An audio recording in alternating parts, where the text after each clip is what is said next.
नमस्कार दोस्तों, बहुत बहुत स्वागत है आप सभी का let's crack UPSC CSE academy में। मैं हूं आपका दोस्त सुमित। और दोस्तों यहां पर भारत की सिक्योरिटी से जुड़ी हुई एक इंपॉर्टेंट न्यूज निकलकर सामने आई है।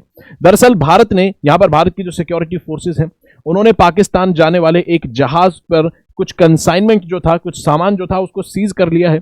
और भारत ने यहां पर शक का आधार जो बताया है वो ये कि ये जो सामान है हो सकता है पाकिस्तान के न्यूक्लियर प्रोग्राम या फिर वहां की मिसाइल टेक्नोलॉजी वगैरह में इस्तेमाल होने वाला कोई इक्विपमेंट हो, कोई मशीन हो। तो यहां पर पूरा देखते हैं पाकिस्तान का इस पर क्या रिएक्शन है, पूरी न्यूज को यहां पर देखेंगे। अगर बात करें तो कहता है इस तरह से आपको कुछ पैकेज्ड ये सामान देखने को मिलता है, ये मशीन, ये कुछ भी तरह का कंसाइनमेंट देखने को मिलता है। दरअसल भारत की जो इंटेलिजेंस सर्विसेज है उन्होंने इंटरसेप्ट करा और फिर भारत की सिक्योरिटी फोर्सेज ने इसको न्हावा शेवा यानी कि जो मुंबई का सबसे बड़ा कंटेनर पोर्ट है जिसको जेएनपीटी यानी कि जवाहरलाल नेहरू पोर्ट ट्रस्ट भी कहते हैं, उन्होंने इसको सीज कर लिया है, जब्त कर लिया है, अपनी कस्टडी में रख लिया है। दरअसल एक जहाज जो जा रहा था चाइना से पाकिस्तान यानी कि कराची पोर्ट तक जाने वाला ये जहाज था और इसको यहां पर इंटरसेप्ट किया भारतीय इंटेलिजेंस सर्विसेज ने और उसके बाद इसको सीज यहां पर किया गया।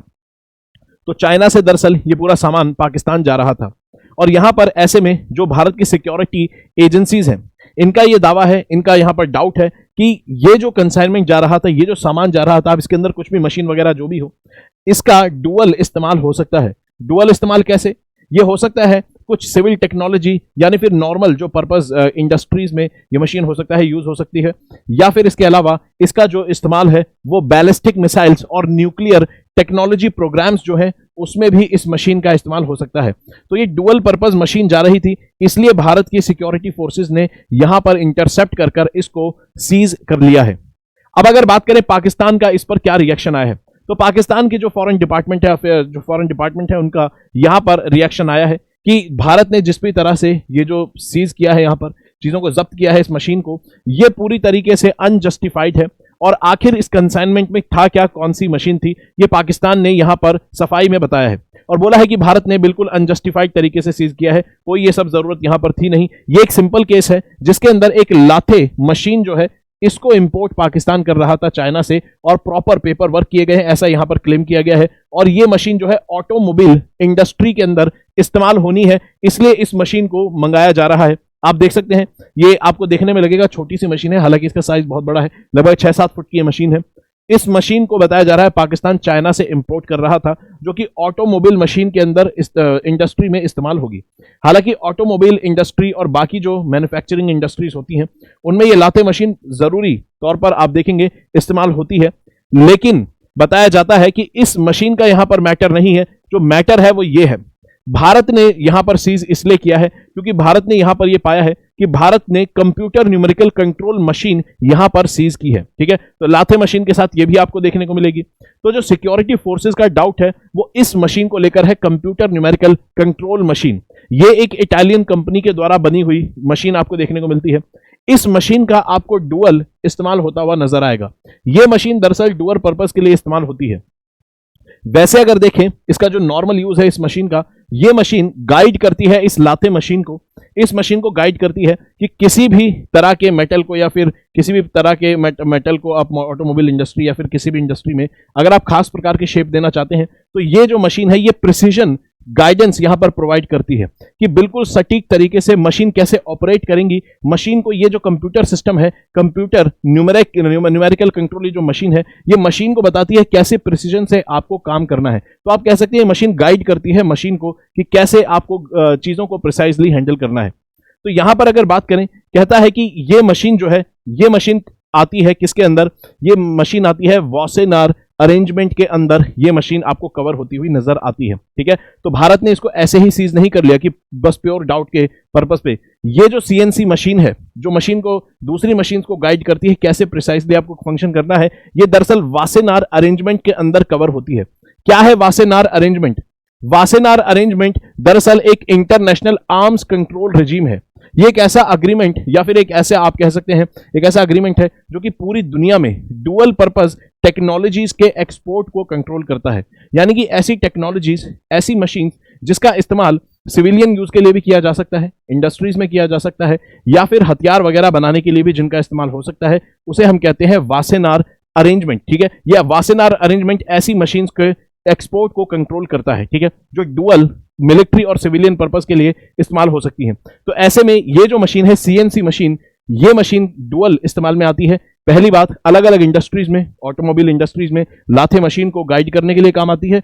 दूसरा, इसका पर्पस जो है वो मिलिट्री ग्रेड की जो मशीन्स है उसको भी कंट्रोल करने के लिए न्यूक्लियर प्रोग्राम्स में इस्तेमाल इसका हो सकता है। इसलिए भारत ने यहां पर इसको सीज किया है, ठीक है। चलिए, और भारत जो है वासेनार अरेंजमेंट के अंदर एक एक्टिव पार्टिसिपेंट आपको देखने को मिलता है। हालांकि पाकिस्तान ने फिर से अपनी क्लैरिफिकेशन दी है कि भाई यहां पर हम इसको नॉर्मल ऑटोमोबाइल इंडस्ट्रीज वगैरह में इस्तेमाल करने वाले थे, ठीक है। चलिए, अब पाकिस्तान में ऑटोमोबाइल इंडस्ट्रीज आप जानते हैं कि कितनी ज्यादा फली फूली वहां की ऑटोमोबाइल इंडस्ट्रीज है, हर चीज उनको इंपोर्ट करनी पड़ती है। वहां पर ऑटोमोबाइल इंडस्ट्रीज आप देखेंगे उसके नाम पर वहां पर कुछ भी आपको नजर नहीं आता है। अगर बात करें वासेनार अरेंजमेंट, क्योंकि अब न्यूज में बन गया है तो एग्जाम पॉइंट ऑफ व्यू से इंपॉर्टेंट हो जाता है, बेसिक बातें आपको इसकी पता होनी चाहिए। कहता है क्या है वासेनार अरेंजमेंट? कहता है वॉलंटरी एक्सपोर्ट कंट्रोल रेजिम है, यानी कि देश खुद से यहां पर ऐसे कदम उठाएंगे जिससे वो क्या करेंगे, जो ऐसी टेक्नोलॉजीज है जिनका डुअल इस्तेमाल है उनके एक्सपोर्ट को कंट्रोल करने की कोशिश करेंगे, ठीक है, और ताकि इनका मिसयूज ना हो पाए मिलिट्री पर्पज से। अगर बात करें फॉर्मली 1996 में ये अरेंजमेंट पूरा बनकर तैयार होता है। 42 इसके अंदर मेंबर आपको मिलते हैं, जिसमें ज्यादातर नेटो और यूरोपियन यूनियन के मेंबर्स आपको देखने को मिलते हैं। और ये जो मेंबर्स हैं आपस में क्या करते हैं, इंफॉर्मेशन एक्सचेंज करते हैं समय समय पर। कौन कौन से कन्वेंशनल वेपन इनके पास हैं उसके इंफॉर्मेशन एक्सचेंज करते हैं ये देश। साथ ही में जो डुअल पर्पज टेक्नोलॉजीज जो है उनकी इंफॉर्मेशन भी एक दूसरे से शेयर करते हैं, ताकि क्या हो, ताकि हर देश को ये पता रहे कि कोई अगर एक्सपोर्ट इंपोर्ट कर रहा है किसी टेक्नोलॉजी का तो उसका इस्तेमाल कैसे हो सकता है। कहीं कोई किसी खास प्रकार की इंडस्ट्री की आड़ में कोई मिलिट्री पर्पस मशीन्स तो नहीं बना रहा और कहता है कि भाई हम इस पर्टिकुलर मशीन को यहां इस्तेमाल करेंगे। लेकिन आपको इंफॉर्मेशन जब आप आपस में एक्सचेंज कर लेंगे तो पूरी ट्रांसपेरेंसी रहेगी किस मशीन का क्या इस्तेमाल होता है, क्या यूज है। ये अरेंजमेंट यहां पर आप देख सकते हैं इंफॉर्मेशन एक्सचेंज करने में मदद करता है। वियना ऑस्ट्रिया में आपको इसका सेक्रेटेरिएट यानी कि ऑफिस जो है हेडक्वार्टर्स देखने को मिलेगा। और इंडिया 2017 में इसका मेंबर बना था वासेनार अरेंजमेंट का, ठीक है। और इसीलिए इंडिया ने यहां पर यह कदम उठाया है। ऐसे नहीं है कि अपनी मर्जी से हमने किसी देश का जाने वाला जो कोई कंसाइनमेंट था उसको रोक लिया है, ठीक है। चलिए, और यहां पर अगर बात करें जो भी चीज लगेगा कि इंटरनेशनल सिक्योरिटी के लिए थ्रेट है, इसलिए यहां पर कदम उठाया गया है। दोस्तों, ये एक एक्सपोर्ट कंट्रोल रिजीम का पार्ट है, ठीक है। एक्सपोर्ट कंट्रोल रिजीम यानी कि पूरी दुनिया में जो हथियार हैं उनका जो एक्सपोर्ट है उसको कंट्रोल करने वाले कुछ अरेंजमेंट्स, कुछ अग्रीमेंट्स हैं, जिसमें से एक है वासेनार अरेंजमेंट। ऐसे 3 और अरेंजमेंट्स हैं जिसमें से मैं आपको एक नाम बता देता हूं। न्यूक्लियर सप्लायर ग्रुप का भारत मेंबर नहीं है, ठीक है। बाकी 3 का भारत मेंबर है, जिसमें से एक वासेनार आपके सामने है। बचे 2 अग्रीमेंट, उसका नाम मुझे कमेंट बॉक्स में बताएंगे, ठीक है। तो टोटल 4 अग्रीमेंट है, जिसमें से वासेनार आपके सामने है जिसमें भारत मेंबर है। न्यूक्लियर सप्लायर ग्रुप के अंदर भारत मेंबर नहीं है। उसके अलावा 2 और ऐसे अरेंजमेंट्स हैं, ऐसे 2 और अग्रीमेंट्स हैं जिसमें आप मुझे बताएंगे ऐसे कौन से हैं, नाम उसका बताएंगे, ठीक है। चलिए, तो यहां पर अगर बात करें दोस्तों, आगे बढ़ते हैं। और अगर आप में से कोई भी दोस्त कॉम्प्रिहेंसिव बैच के अंदर एनरोल नहीं करना चाहता है, या फिर आपकी जानकारी में कोई भी कॉम्प्रिहेंसिव बैच में एनरोल करने से पहले चाहता है कि अपनी फाउंडेशन को स्ट्रॉन्ग कर लें और एनसीईआरटीज को अच्छे से कर लें दोस्तों, क्योंकि एनसीईआरटीज जो है वो यूपीएससी के कोर सब्जेक्ट्स पर आधारित है। यूपीएससी के कोर सब्जेक्ट है हिस्ट्री, पॉलिटी, इकोनॉमी, ज्योग्राफी, और इन्हीं पर आधारित आपको एनसीईआरटी मिलेगी। अगर आप एनसीईआरटी पर अपनी कमांड बनाते हैं तो यूपीएससी के जो कोर सब्जेक्ट्स हैं उनकी फाउंडेशंस पर आपकी कमांड बनती है। एनसीईआरटी जिसमें से एक आपको देखने को मिलेगा 6ठी से 12वीं तक की एनसीईआरटी हम यहां पर करते हैं, जिसके अंदर मेरे साथ आप यहां पर हिस्ट्री पढ़ते हैं। और जब हम हिस्ट्री पढ़ते हैं तो प्रीलिम्स और मेंस दोनों के पर्सपेक्टिव को ध्यान में रखते हैं। इतना ही नहीं, हम ये भी देखते हैं कि एसेज और एथिक्स में इस्तेमाल होने वाले एग्जाम्पल्स और केस स्टडीज में किस तरह से हम यहां से निकाल सकते हैं एग्जाम्पल्स, ठीक है। साथ में ज्योग्राफी, पॉलिटी, इकोनॉमी के लिए भी बाकी टीचर्स आपको यहां पर पढ़ाते हैं। 6ठी से 12वीं तक की सभी एनसीईआरटीज कवर होती हैं। और अगर आपको यहां पर मेरे साथ हिस्ट्री पढ़नी है, बिल्कुल बेसिक से चीजों को पढ़ते हैं। यहां पर अगर आपको मेरे साथ हिस्ट्री पढ़नी है तो कोड लगाना होगा SMK लाइव, ठीक है। SMK लाइव अगर आप कोड लगाएंगे तो बहुत ज्यादा अफोर्डेबल प्राइस पर यह कोर्स आपको मिल सकता है। सिर्फ 2999 इस कोर्स की वैल्यू रखी गई है ताकि आप इसकी पूरी वैल्यू को यूटिलाइज कर सकें। अगर आप प्रिपरेशन स्टार्ट करने की सोच रहे हैं तो आपके लिए सबसे बेस्ट ऑप्शन है एनसीईआरटीज को अच्छे से कवर करना। यह आपको अदर एग्जाम्स में भी हेल्प करती है डायरेक्टली। उसके साथ साथ अगर आप एक अर्ली स्टार्ट देना चाहते हैं और वो भी सॉलिड फाउंडेशन के साथ, तो भी आप इस कोर्स के अंदर एनरोल कर सकते हैं। बहुत ज़्यादा अफोर्डेबल कोर्स है, कॉलेज गोइंग स्टूडेंट है, फर्स्ट ईयर में है या फिर जैसे भी हैं, आप अपनी प्रिपरेशन एटलीस्ट शुरू कर सकते हैं यूपीएससी की। आपको हैवी कोर्सेज लेने की जरूरत नहीं है। यहां पर आप देखिए कोर सब्जेक्ट्स आपके सारे कंप्लीट हो जाएंगे, ठीक है। चलिए, तो कोड लगाना होगा SMK लाइव। इसके अलावा याद रखेंगे 10 मार्च को अनअकैडमी सिविल सर्विसेज चैंपियनशिप होने वाली है और ये एक स्कॉलरशिप टेस्ट आप कह सकते हैं, जिसके अंदर आपको प्राइसेस जीतने का मौका मिलता है, लैपटॉप, गैजेट्स वगैरह सब, साथ में टेस्ट सीरीज के एक्सेस आप जीत सकते हैं। उसके अलावा आप स्कॉलरशिप जीत सकते हैं up to 90% depending on your rank and your performance. आप यहां पर अलग अलग प्राइसेस और अलग अलग रिवॉर्ड्स जीत सकते हैं। यहां पर आप अपनी नॉलेज के साथ साथ चीजों को जीतने का मौका मिलता है। कोड आपको लगाना होगा SMK लाइव इसमें एनरोल करने के लिए, और 10 मार्च को होने वाला है। सुबह 11 बजे होगा और फिर शाम को 5 बजे होगा। एनरोल करने के लिए कोड लगाएंगे SMK लाइव। उसके अलावा दोस्तों अगर बात करें 2025 के लिए फाउंडेशन कॉम्प्रिहेंसिव बैच लॉन्च हो चुका है ऑलरेडी, जिसके अंदर सभी टॉप एजुकेटर्स आपको यहां पर अपने रिस्पेक्टिव सब्जेक्ट्स पढ़ाएंगे।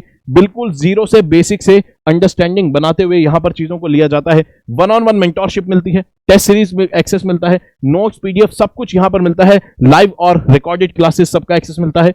कोड बस आपको लगाना होगा SMK लाइव अगर आपको एनरोल करना है इस कोर्स में।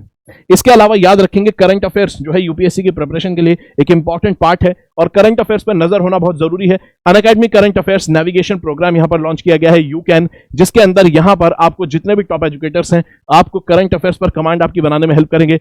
सभी न्यूज़पेपर, PIB योजना, कुरुक्षेत्र, हर एक डायमेंशन को कवर करेंगे। कोड आपको लगाना होगा SMK लाइव अगर आपको इस कोर्स में एनरोल करना है तो, ठीक है। तो दोस्तों ये था पूरा मामला जिसके अंदर हमने जाना आखिर भारत ने पाकिस्तान जाने वाले कंसाइनमेंट को क्यों सीज किया है, कारण क्या था, ऐसे ही डिसीजन ले लिया या फिर उसके पीछे कुछ सॉलिड वजह थी। तो आपने उसमें एक अग्रीमेंट देखा। ऐसे ही 2 अग्रीमेंट जो मैंने आपसे पूछे हैं उसका नाम कमेंट बॉक्स में बताएंगे। दोस्तों मिलते हैं अगली वीडियो में। आई होप वीडियो आपको इन्फॉर्मेटिव लगी। अगली वीडियो में मिलेंगे, तब तक पढ़ते रहेंगे, अपना ख्याल रखेंगे। जय हिंद दोस्तों।